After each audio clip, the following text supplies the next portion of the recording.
Pomidor budaması necə edilir deyirsiniz, çoxlar zəng vurur. Baxın, bu altdan gördüyünüz həmən qopartdığımız yarpaqlar lazımsız olan yarpaqlardır. Bir də qoltuq altı yarpaq dediyimiz yarpaqlar olur, bu aradan çıxır. Bu da mütləq pomidor şitillərində təmizlənməlidir ki, bitki boya versin. Baxın, bir dənə qoltuq altı yarpaq var, biz bunu qırıb götürürük.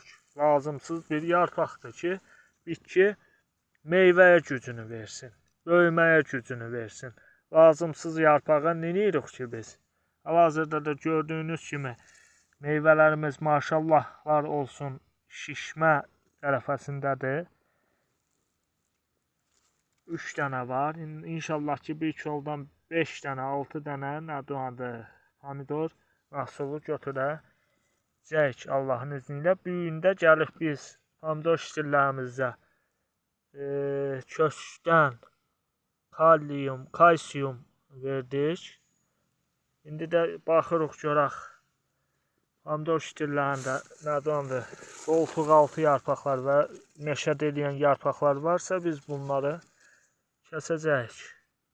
Hal-hazırda düzgün budama aparılıbdır, özüm aparam bütün şitillərində. Sağ olsun buma dostum Ramin baba öyrədibdi pomidor şitillərinin budanmasını. Baxın, bu yarpaq da bizə lazım deyil, bunu da qırıb götürürük ki, bitki meyvə yekəsin. Lojayın sortudur bu. Çox gözəl sortdur Allahın izni ilə. Bu gördüyünüz ərazini ayırmışam pomidor şitillərini. Lojayın sortundan alıb əkəcəm. Yerli sortlar effekt vermir.